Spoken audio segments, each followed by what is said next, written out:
कोकणातील प्रत्येक अपडेट जाणून घेण्यासाठी आजच माझे कोकणच्या सोशल मीडिया प्लॅटफॉर्मला लाईक, फॉलो आणि सबस्क्राईब करा. नमस्कार, मी सागर कदम. तुम्ही पाहत आहात माझे कोकण. बातमीपत्राला सुरुवात करण्याआधी पाहूयात बातमीपत्रातील महत्त्वाच्या हेडलाईन्स. देशासाठी फासावर चढलेल्या हुतात्म्याची प्रशासनाला विसर. हुतात्मा अनंत कान्हेरेंच्या आठवणी मोजत आहेत शेवटच्या घटका. हुतात्मा कान्हेरेंच्या स्मृतींची अत्यंत विदारक परिस्थिती.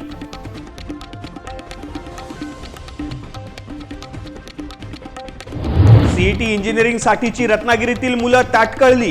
रत्नागिरीच्या फार्मसी कॉलेज मधला अनागोंदी कारभार. परीक्षेसाठी चक्क केंद्र प्रमुख आले उशिरा.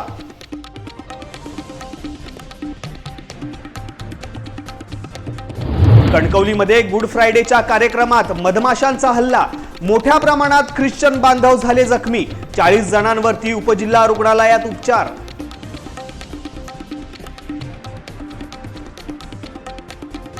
आणि रायगडात अल्पवयीन मुलींवरील अत्याचारात वाढ. मागील 4 दिवसात 2 घटना उघडकीस. तळा आणि महाड मधील घटनांमध्ये गुन्हा दाखल.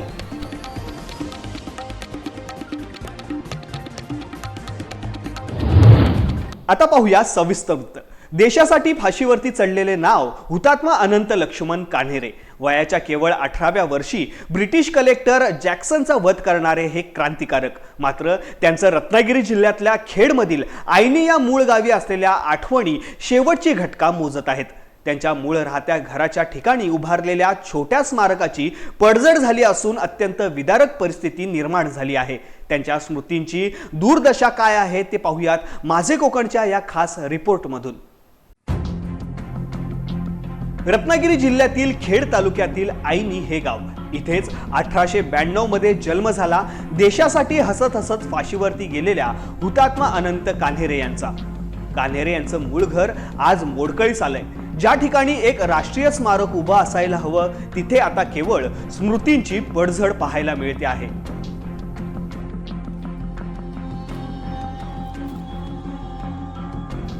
त्यांच्या नातेवाईकांनी आणि गावकऱ्यांनी मिळून स्मारक उभारलं, पण त्याची देखभाल करण्यासाठी शासकीय निधी मिळाला नाही. 2 वर्षांपूर्वी स्थानिक ग्रामस्थ आणि त्यांच्या नातेवाईकांनी लोकवर्गणीतून पैसे गोळा करून स्मारक बांधले. त्यालाच शासनाकडून काही निधी मिळाला होता. त्यातून काही प्रमाणात त्या स्मारकाची डागडुजी झाली. मात्र अजूनही ते स्मारक अर्धवट अवस्थेत आहे. अनंत कान्हेरे यांचे मूळ घर असलेल्या जागेत काही वर्षांपूर्वी स्मारक म्हणून एक खोली उभारण्यात आली. मात्र आज त्या खोलीची अवस्था दयनीय झाली आहे. पत्रे तुटलेत तर खिडक्यांच्या काचा देखील फुटलेल्या आहेत. त्या ठिकाणी झाडे झुडपे वाढल्याने त्या ठिकाणी जाणे येणे देखील मुश्किल होते. 19 एप्रिल हुतात्मा अनंत कान्हेरे यांचा स्मृती दिन.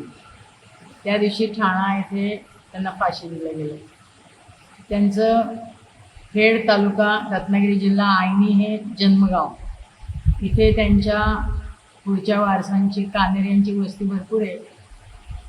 मी चंद्ररेखा कान्हेरे नात्याने पणती लागते अनंत कान्हेरेंची. अर्थात या युवकाला 18 पूर्ण झाल्यानंतरच फाशी दिलं. त्यांचं सख्ख कोणी नसलं तरी त्यांचे पुतणे, पुतण्यांची मुलं, चुलत नातवंड वगैरे सगळी लवेल डावीळ चिपळूण खेड रसायन इथे आहेत. पण जन्मगाव असल्यामुळे आणि त्यांच्या नावाने जिवंत स्मारक म्हणून हुतात्मा कान्हेरे विद्यालय चालू असल्यामुळे त्या जन्मगावी हुतात्मा अनंत कान्हेरेंचं स्मारक व्हावं म्हणून 90-91 सालापासून खूप प्रयत्न सुरू झाले. आमच्या परीने यथावकाश थोडा मोठा निधी संकलित करीत एक सभागृह, अनंत कान्हेरेंचा पुतळा, सावरकर, कर्वे, देशपांडे, अनंत कान्हेरे यांची तैलचित्र, त्यानंतर आजच्या परिस्थितीत एक संगणक कक्ष, असं स्मारक आम्ही उभं केलं. परंतु थोड्याच दिवसात त्याची दुरावस्था झाली होती. योगेश कदम यांच्या आमदार निधीतून स्मारकाची, सभागृहाची डागडुजी करण्यासाठी खूपच चांगली मदत केली, अर्थसहाय्य केलं. परंतु बरंचसंच काम संपूर्ण देशभराच्या पातळीवर केंद्र सरकारकडून हुतात्म्यांची स्मारकं जी पूर्णत्वास नेली जात आहेत किंवा तयार होत आहेत त्या दृष्टीने अजून खूपच काम इथे बाकी आहे.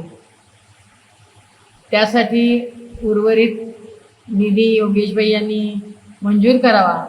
तसंच केंद्र शासनाकडे यासाठी काही पाठपुरावा करता येणार असेल तर तोही प्रयत्न करावा, अशी आम्ही ग्रामस्थ, कान्हेरे मंडळी आणि हुतात्मा आनंद कान्हेरे यांचे पुढचे वारसदार अपेक्षा करतो. 21 डिसेंबर 1909 रोजी नाशिकच्या विजयानंद थिएटरमध्ये भरगर्दीत अनंत कान्हेरे यांनी कलेक्टर जॅक्सनला गोळ्या घालून ठार मारलं आणि त्यानंतर 19 एप्रिल 1910 रोजी ठाण्याच्या तुरुंगात त्यांना फाशी देण्यात आली. इतकं मोठं बलिदान दिलं आणि आज त्यांच्या स्मृतींना शासनाकडून कोणतेही महत्त्व नाहीये. शाळेतील मुलांना त्यांच्याबद्दल शिकवलं जात नाही, ही शोकांतिका आहे. देशासाठी लहान वयात हौतात्म्य पत्करणाऱ्या कान्हेरे यांचं बलिदान जपणं ही आपल्या सगळ्यांची जबाबदारी आहे. फक्त स्मरणरंजन नव्हे तर या गावात त्यांच्या स्मृतींना उजाळा देण्यासाठी आणि आत्ताच्या पिढीला प्रेरणा देण्यासाठी या ठिकाणी शासकीय स्मारक होणे तसेच त्यासाठी ठोस पावलं उचलण्याची ही वेळ आहे. आज आपण ज्या ठिकाणी आता आहोत ते हुतात्मा अनंत लक्ष्मण कान्हेरे यांचं जन्म ठिकाण आईनी या गावामध्ये, तालुका खेड, जिल्हा रत्नागिरी. या जन्मठिकाणाची अतिशय दुरावस्था झालेली आहे. सर्वात भारतीय स्वातंत्र्य लढ्यामध्ये सर्वात तरुण क्रांतिकारक की ज्यानं वयाच्या 18व्या वर्षी फासावर गेले, परंतु त्या हुतात्म्याची जन्मठिकाण हे विकसित होणं गरजेचं होतं. त्या मानानं अजून काही विकास झालेला नाही. तर हे विकास जन्मस्थळ चांगलं विकसित व्हावं आणि एक यथोचित त्यांचं स्मारक व्हावं अशी आमच्या ग्रामस्थांची इच्छा आहे. इतक्या कमी वयामध्ये प्राणांची आहुती देणाऱ्या हुतात्म्याची स्मृती जर आपल्याला जपता आली नाही तर आपण कोणत्या इतिहासाचा अभिमान बाळगतो? आता तरी शासनाने जागं व्हावं हीच अपेक्षा.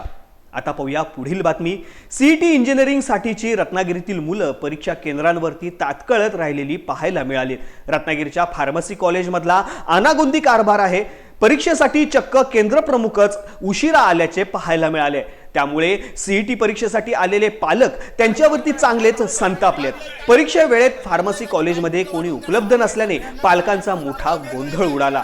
7:30 वाजता रिपोर्टिंग आणि 8:30 वाजता बायोमेट्रिक करणं आवश्यक होतं, परंतु प्रत्यक्षात तसे झाले नव्हते. मंडणगड, दापोली, खेड आणि सिंधुदुर्गातून मुलं आणि मुलांचे पालक आले होते. सकाळी 7:30 वाजल्यापासून मुलं परीक्षेसाठी ताटकळत असल्याचे दिसून आले. परीक्षेसाठी आलेल्या सर्व मुलांना 8:15 नंतर रिपोर्टिंग करून परीक्षेसाठी आत घेतले. माझा मुलगा rotary English medium school Khed इथे शिकतोय आणि तो ह्या PCM ग्रुपला परीक्षेसाठी आत्ता इथे आलेला आहे. आम्ही राहणारे स्थायिक कुडाळचे आहोत. 7:30ला मी इथे आलेलो. 7:30ला रिपोर्टिंगचा टायमिंग दिलेला होता. प्रत्यक्ष 8:30 वाजले तरी इथे सुरुवात झालेली नव्हती. आणि ही एक काळजी आहे की 9ला पेपर सुरू आहे आणि 9 ते 12 एवढाच टायमिंग असतो. टायमिंग वाढवता येत नाही. मी सुद्धा हायस्कूलवर आज 35 वर्ष सर्व्हिस करते, त्यामुळे मला यातलं सगळं माहिती आहे. आणि मुलांचं नुकसान होऊ नये हा आमचा एकमेव हेतू आहे, कारण ह्यावर मुलांचं संपूर्ण करिअर पुढचं अवलंबून आहे इंजिनिअरिंगचं. मी खेडमधून आलो आहे. माझ्या मुलग्याला घेऊन आलो आहे. सकाळी 4:45ला आलो आहे. तर इथे बघितलं कोण कर्मचारी वगैरे आले नव्हते, कोण शिक्षक वर्ग नव्हते काय. आणि त्यांनी 8:15ला बहुतेक शिक्षक लोक आले काय, आणि मग त्यांनी रिपोर्टिंगला घेतलं. हे सगळं चुकीचं आहे. कणकवलीतील वरवडे फणसनगर येथील चर्चच्या ठिकाणी गुड फ्रायडे निमित्त कार्यक्रम सुरू असताना अचानक मधमाशांनी हल्ला केला. यात मोठ्या प्रमाणात ख्रिश्चन बांधव जखमी झाले असून त्यातील 40 जणांवरती येथील उपजिल्हा रुग्णालयात उपचार करण्यात आले. शुक्रवारी दुपारी 2:30 वाजण्याच्या सुमारास गुड फ्रायडे निमित्तचा कार्यक्रम सुरू असताना मधमाशांनी हा हल्ला केलाय. मधमाशांच्या हल्ल्यात जखमी झालेल्यांना तातडीने उपजिल्हा रुग्णालयात आणण्यात आले. या घटनेची माहिती मिळताच पोलीस निरीक्षक मारुती जगताप तात्काळ दाखल झाले. उपजिल्हा रुग्णालयातील डॉक्टर, प्रशिक्षणार्थी वैद्यकीय अधिकारी तसेच परिचारिका यांच्यासहित इतर कर्मचाऱ्यांनी मदत केली. रायगड जिल्ह्यातल्या अल्पवयीन मुलींवरील अत्याचाराच्या वाढत्या घटना आता चिंतेचा विषय बनलाय. मागील 4 दिवसात 2 वेगवेगळ्या घटना समोर आल्या आहेत. तळा शहरात बांधकाम सुरू असलेल्या घरात बोलावून एकाने अल्पवयीन मुलीशी अश्लील चाळे केल्याचा प्रकार समोर आला आहे. या प्रकरणी गणेश रसाळ याच्या विरोधात तळा पोलीस ठाण्यात गुन्हा दाखल झाला आहे. तर 2 दिवसांपूर्वी महाड शहरात देखील असाच प्रकार उघडकीस आलाय. शिकवणीवरून परतणाऱ्या 2 लहान मुलींना सोसायटीच्या कार्यालयात बोलवून त्यांच्याशी लैंगिक चाळे करणाऱ्या आरोपी विरोधात गुन्हा दाखल झाला आहे. लागोपाठ या घटनांमुळे रायगड जिल्ह्यात लहान मुली सुरक्षित आहेत का असा प्रश्न निर्माण झाला आहे. जमिनीच्या मोजणीकरता आकारफोड करून देण्याकरिता भूकरमापक सर्वेअर कडून 50,000ची शेतकऱ्याकडून मागणी केली गेली. अखेर तो अधिकारी 50,000 रुपयांची लाच घेताना अलिबागमधील लाचलुचपत प्रतिबंधक विभागाच्या जाळ्यात रंगेहात सापडलाय. माणगाव येथील बस स्थानकात लाच स्वीकारताना त्याच्यावरती कारवाई करण्यात आली आहे. विक्रोळी पश्चिम येथील इस्लामपुरा या ठिकाणी असलेल्या जिओ आणि एअरटेलच्या इंटरनेट टॉवरला आग लागली आहे. घटनास्थळी अग्निशमन दलाच्या 3 गाड्या दाखल झाल्या असून अग्निशमन दलाचे नियंत्रण मिळवण्याचे प्रयत्न सुरू आहेत. यात कुठलीही जीवितहानी झालेली नाहीये. ही आग कशी लागली याची अद्याप माहिती समोर आली नसून पोलीस व अग्निशमन दल याचा तपास करत आहेत.